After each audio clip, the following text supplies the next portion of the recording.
నమస్కారం. ఎస్బీఐ న్యూస్కి స్వాగతం. వికారాబాద్ జిల్లా తాండూరు పట్టణంలో దేశంలో పెంచిన గ్యాస్ ధరలపై సిపిఐ పార్టీ బగ్గుమంది. సిపిఐ పార్టీ జిల్లా కార్యదర్శి విజయలక్ష్మి పండిత్ ఆధ్వర్యంలో పెంచిన గ్యాస్ ధరలను వెంటనే తగ్గించాలంటూ నేడు బస్టాండ్ అంబేద్కర్ కూడలి వద్ద పెద్ద ఎత్తున నిరసన చేపట్టారు. ఇరాన్పై అమెరికా, ఇజ్రాయెల్ దేశాల చేపడుతున్న యుద్ధంలో అమాయకులు ప్రాణాలు బలిగొంటున్నారు. యుద్ధాన్ని ఖండిస్తూ ఆపాలని ఆమె కోరారు.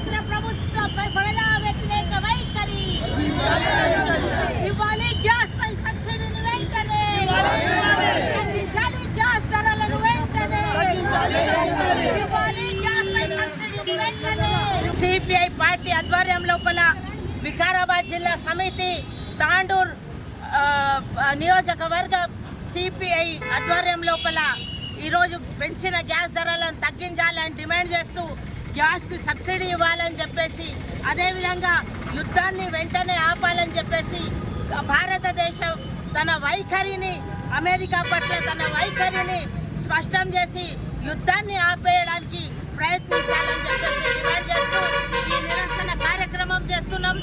ఎందుకంటే ఈరోజు యుద్ధ ప్రభావం మనం ఏమనుకుంటున్నాం, యుద్ధం చేయడంతో మా భారతదేశానికి ఏమవుతుంది, అక్కడక్కడ వాళ్ళే చంపుకుంటున్నారని కాదు. అమెరికా ఏదైతే యుద్ధం ఉన్నదో, ఇజ్రాయెల్ అనే దేశం రాక్షస దేశం, వాడు రక్త పిపాసి, ఆ దేశం అధ్యక్షుడు రక్త పిపాసి, ఆయన అమెరికాను ఉసిగొల్పి ఇంతకుముందు కూడా పాలస్తీనా మీద యుద్ధం చేసి ఎంతో వేల సంఖ్య లోపల జనాలను పొట్టను పెట్టుకున్నాడు. ఇప్పుడు ఇరాన్ మీద యుద్ధం ప్రకటించడం వల్ల అమాయకమైన అమ్మాయిలు చదువుకునే స్కూల్ లోపల 128 మంది పోయిన నెల 28వ తారీఖున బాంబులు వాళ్ళ మీద వేసేస్తే అమాయకమైన విద్యార్థులు, టీచర్లు చనిపోవడం జరిగింది. 125 మంది టీచర్లు పిల్లలు చనిపోవడం జరిగింది. అంతేకాకుండా 1900 మంది చనిపోయి 20,000 మంది గాయాల పాలైండ్రు. ఆ దేశంలో ఉన్న ఆ ముఖ్య నాయకుడు, వాళ్ళ మిలిటరీ అధికారి అందరితో కలిపి వాళ్ళు ఆడ ఉన్నారంటే వాళ్ళ మీద బాంబులు వేసేసి ఇరాన్లో మటు మాయం చేసి, ఎందుకంటే చమురు ఇదంతా కూడా పెట్రోలియం ఇవన్నీ అక్కడ పుడతాయి కాబట్టి, అక్కడ నుండి మనకు అంత సప్లై అవుతుంది కాబట్టి దాని మీద పెత్తందారి చేయడానికి అమెరికా ఏదైతే చేస్తున్నాడో మన దేశం మీద కూడా, మన ముందటి నుండే మన ప్రధాని అమెరికాకు భక్తుడుగా ఉన్నాడు. మనం అసలు ఎంత దురదృష్టకరం అంటే, అలీనోద్యమం మన దేశం మొదలుపెట్టిందంటే అన్ని చిన్న దేశాలన్నీ కలుపుకొని నాయకత్వం వహించిన దేశం మనది. ఆ చిన్న దేశాలకన్నిటికీ ఇందిరాగాంధీ ఉన్నప్పుడు, అటువంటి దేశాన్ని నెహ్రూ ఇందిరాగాంధీ ఉన్నప్పుడు, అటువంటి దేశాన్ని ఈరోజు పెత్తందారి అమెరికా దగ్గర తాకట్టు పెట్టే పరిస్థితి వచ్చింది. ఆయన దగ్గర మోకరిల్లించే పరిస్థితి వచ్చింది. ఆయన మన మీద ఆంక్షలు పెడుతున్నాడు. రష్యా దగ్గర మనం తక్కువ రేట్కి కొంటామంటే కూడా లేదు, మీకు కొంటే మీ మీద యుద్ధం ప్రకటిస్తాం, మీ మీద దాడి చేస్తాం. ఈ విధంగా బ్లాక్ మెయిల్ చేసి మన ప్రధానిని భయపెడుతూ ఉన్న పరిస్థితి ఉన్నది. ఈరోజు వేరే పక్కల దేశాలు ఇరాన్పై యుద్ధం చేయడం వల్ల ఆ దేశం మళ్ళీ గల్ఫ్ కంట్రీస్ మీద, దుబాయ్, ఖతార్ అటువంటి దేశాల మీద వాళ్ళు దాడి చేస్తున్నారు. దానివల్ల మనకి ఈరోజు ఇరాన్ నౌకలను అన్నీ ఆపేసి ఈ పెట్రోలియం చమురు ధరలంతా పెరిగిపోయే పరిస్థితి. దాని ప్రభావమే మన దగ్గర ఈరోజు గ్యాస్ ధరలు పెరిగిపోయి ఏం పెరుగుతలేవని చెప్పేసి ప్రధాని ప్రభుత్వం జూట మాటలు చెప్తున్నది. జూట మాటలు, అబద్ధపు మాటలు చెప్పడం వల్ల ఏం గ్యాస్ ధరలు పెరుగుతలేవు. కొంతమంది దుర్మార్గులు అయితే మేము 5,000 ఉంటే కూడా గ్యాస్ కొంటాము, 500 ఉంటే 500కు లీటర్ ఉంటే కూడా పెట్రోల్ వేసుకుంటాం. దిక్కుమాలిన బతుకులు మీవి, మీరు దిక్కుమాలిన భక్తి. పేదవాళ్ళు ఎక్కడికి వెళ్ళి కొంటారు? పనికి మాలిన మంది, కొంతమంది ఆ ప్రధానికి భక్తులుగా ఉన్న కొంతమంది ఇటువంటి మాట్లాడుతున్నాడు, సిగ్గు లేకుండా మాట్లాడుతున్నారు. వాళ్ళ పేదల బతుకుల గురించి ఏం తెలుసు? ఆ కేంద్ర ప్రభుత్వానికి పేదలంటే ఏం తెలుసు? వాళ్ళ బతుకులంటే ఏం తెలుసు? ఒక పూట తిని ఒక పూట తినని బతుకులు మావి. అటువంటి వాళ్లకు లేక ఏదో ప్రభుత్వాలు గ్యాస్ సబ్సిడీల మీద లేకపోతే స్కీమ్ల ద్వారా ఇవ్వడం వల్ల మాకు గ్యాసులు వచ్చినాయి. మేము ఉద్యమం తాండూరులో ఉద్యమం చేయడం, రాష్ట్రం మొత్తం ఉద్యమాలు చేయడం వల్ల గ్యాస్ వచ్చింది తాండూరు లోపల. ఎంతమంది మహిళలకు ఆ రోజు మేము ఉద్యమం చేసినందుకే రాష్ట్రం మొత్తం కూడా పేదవాళ్ళకందరికీ కూడా గ్యాస్ ఇచ్చే పథకాన్ని ఆ రోజు రూపొందించినాం మన తాండూరు మేము చేసిన ఉద్యమం వల్ల.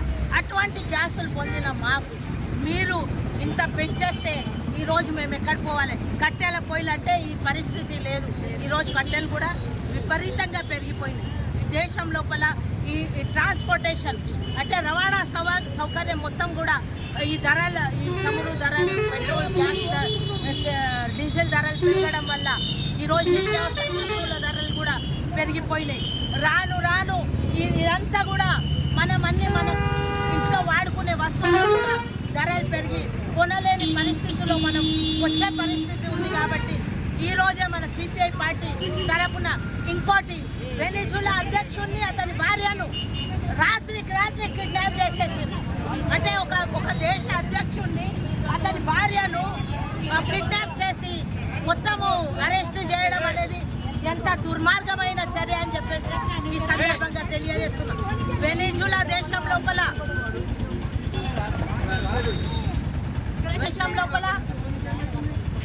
మంచి ఖనిజాలు వస్తాయి, లేకపోతే అక్కడ చమురు, ఇటువంటి దేశాలన్నిటి మీద కూడా వాళ్ళు ఆ దేశాలన్నిటి మీద కూడా పెత్తనం చేయడానికి అమెరికా ఆ దేశాలను మొత్తం కూడా తన దేశంగా తన రాష్ట్రంగా ప్రకటించుకుంటున్నది. అంటే ఈ దేశం మా దేశంలో రాష్ట్రం అని చెప్పేసి ప్రకటించుకుంటున్నారు. వెనిజులా అయితే ఏమి, ఇంకా ఇటువంటి దేశాలన్నింటినీ కూడా మన గ్రీన్లాండ్ని కూడా ఆడ మంచి ఖనిజాలు ఉన్నాయి. అటువంటి ఖనిజాలను ఆ దేశం లోపల ఖనిజాలు ఉన్నాయని చెప్పేసి దాన్ని కూడా, అంటే ఈ విధంగా ఏ దేశం లోపల అయితే అన్ని వాళ్ళ పనికి వచ్చేటివి ఏమైనా ఇంపార్టెంట్ ఉన్నాయి, లేకపోతే వాటికి వాల్యూ ఉన్నాయి ఖనిజాలు ఉంటాయి, పెట్రోలియం, చమురు, అటువంటి వాటి మీద అంతా కూడా పెత్తనం చేసేసి అవన్నీ రాష్ట్రాలుగా మార్చేసి, అంటే అమెరికా ఏదైతే దేశం లోపల అన్ని దేశాల మీద ఏవైతే దాడులు చేస్తున్నారో దాన్ని ఆపాలని చెప్పేసి బుద్ధి లేకుండా మనకు రష్యాతోటి స్నేహ సంబంధాలు ఉండి పాకిస్తాన్ మన మీద యుద్ధం చేసినప్పుడు మనకు అన్ని విధాలుగా అనుకూలంగా ఉన్న రష్యా మనకు ఆయుధాలు అవన్నీ కూడా ఇవ్వడం లోపల మనకు అంత మద్దతు ఇచ్చిన రష్యాతోటి మనము మన ముడిసరు ఈ చమురు ఆపేయాలి, తీసుకోవడం కొనుగోళ్ళు ఆపేయాలంటే మన నిస్సిగ్గుగా మన ప్రధాని భయపడి ఆపేయడం జరిగింది. వాడు ట్రంప్ చెప్తే ఈ ఒక్క నెల రష్యా నుండి యుద్ధం ఉన్నందుకు ఒక్క నెల మాత్రం మీరు అక్కడ నుండి తెచ్చుకోవచ్చు అని చెప్పేసి చెప్తున్నాడు. అంటే వాడు చెప్తే మనం వినాలా? మన భారతదేశం ఎవరి దగ్గర ఏం కొనాలనేది అమెరికా చెప్తుందా? అంటే నువ్వు ఎంత దిక్కుమాలిన బతుకు మీది, అంత దాసోహం చేయడానికి ఎందుకంటే ఎస్ఎన్ ఫైల్స్లో మొత్తం మీ బతుకులో మీ బండారం అంతా బయటపడుతుందని చెప్పేసి ఈరోజు మీరు ఏమున్నారు, మీ సంబంధాలు ఏమున్నాయి, మీరు ఆడ ఏం చేసినారు అనే దాంతో మాకు సంబంధం లేదు.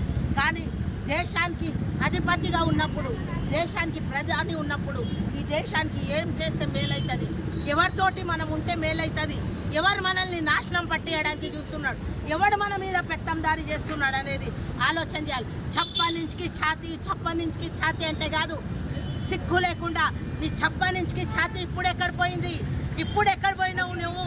ఎందుకంటే నీ చప్పని ఛాతీ ఇంచి ఛాతీ ఉన్నోడా ఉంటే వాడు అమెరికా దగ్గర నువ్వెందుకు భయపడతావు? నువ్వెవడవు రా? మాకు చిన్న దేశము ఛాలెంజ్ విసురుతున్నది అమెరికాకి. మేమేం నీ దగ్గర సరెండర్ కాము, నీ మాట వినామని చెప్పేసి చిన్న దేశాలు చెప్తున్నాయి. కానీ అలీనోద్యమం నడిపిన ఈ దేశం అన్ని దేశాలు, చిన్న దేశాలకన్నిటికీ కూడా నాయకత్వం వహించిన దేశం. అరే మహిళలు అంటారు, ఇందిరాగాంధీ ఉక్కు మహిళ, ఆమె ఎప్పుడు వంగలేదు, అమెరికా దగ్గర ఎప్పుడు కూడా మోకరించలేదు. ఈ పెత్తనాన్ని నీతోటి స్నేహం చేస్తాం, కానీ నీ పెత్తనాన్ని ఏమాత్రం సహించమని చెప్పేసి ఆ రోజే ఇందిరాగాంధీ చెప్పడం జరిగింది. ఆడుకోవడానికి ప్రభుత్వం మన దేశం పాకిస్తాన్ యుద్ధం చేసినప్పుడు దేశం మొత్తం అన్ని పార్టీలు అందరం నీతో ఉన్నాం. ఎందుకంటే మన దేశ రక్షణ విషయం వస్తే మన దేశాన్ని కాపాడుకునే విషయం ఉంటే అందరం ప్రభుత్వానికి మద్దతు తెలుపుతాం. కానీ మన దేశ ప్రజలను రోడ్లకిడ్చి ఈరోజు వండుకోవడానికి గ్యాస్ కొనే పరిస్థితి లేకుండా చేస్తే మాత్రం ఆ అమెరికా దాసోహం ఆపు, వాళ్ళ మీద తీర్మానం చేసి ఖచ్చితంగా నీ వైఖరిని తెలియజేయి, మేము యుద్ధాన్ని ఆపాలి, మా భారతదేశం ఆపాలని చెప్తున్నానని చెప్పేసి డిమాండ్ చేయి. దానివల్ల మన వస్తువుల ధరలు పెరగకుండా ఇంకా కావాలంటే అన్ని దేశాలకు నాయకత్వం వహించు, అప్పుడు మొనగాడు కనిపించుకుంటాం. కానీ ఈ మోకరి లేదేంది, మన ఇజ్జత్ మొత్తం భారతదేశం పరువు మొత్తం బయటి దేశాల్లో తీసేస్తున్నాము. ఎటువంటి భారతదేశం ఉండే మన దేశాన్ని, దాని గురించి ఎంత చరిత్ర చెప్పుకుంటుంటే ప్రపంచం అంతా కూడా అటువంటి దేశాన్ని పరువు నువ్వు ఇచ్చినావు అని చెప్పేసి, పరువు తీసినావు అని చెప్పేసి తెలియజేస్తూ ఇప్పటికైనా సిగ్గు తెచ్చుకొని ఈ గ్యాస్ ధరలు పెరగలేవు అని పార్లమెంట్ సాక్షిగా చెప్తున్నారు. ధరలు పెరగలేవు, కొరత లేదు. గ్యాస్ కొరత లేకుంటే లైన్లలో ఎందుకు నిలబడతారు జనాలు? గ్యాసులు ఎందుకు ఆగిపోయినాయి కొరత లేదని చెప్తే? అంటే మేము అబద్ధాలు చెప్తున్నారా, జనాలు అబద్ధం చెప్తున్నారా? నీకు ఇప్పుడైనా బుద్ధి తెచ్చుకో మోదీ, ఇప్పుడైనా బుద్ధి తెచ్చుకో. నీకు నీ వ్యవహారాలు ఏముంటే నువ్వు వాగులకు కానీ దానికి మాకు సంబంధం లేదు, ప్రజలకు మాకు సంబంధం లేదు. కానీ వేరే దేశాలతోటి మాత్రం స్నేహం చేసేటప్పుడు ఎవరితోటి పాముతోటి స్నేహం చేస్తున్నాం, అది తప్పకుండా కాటేస్తుంది.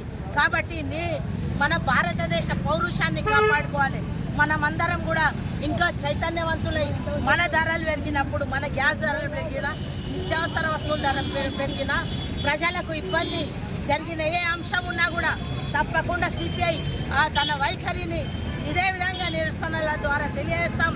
ఇంకా కావాలంటే దీన్ని తీవ్రతరం చేస్తామని చెప్పేసి ఈ సందర్భంగా హెచ్చరిస్తాం.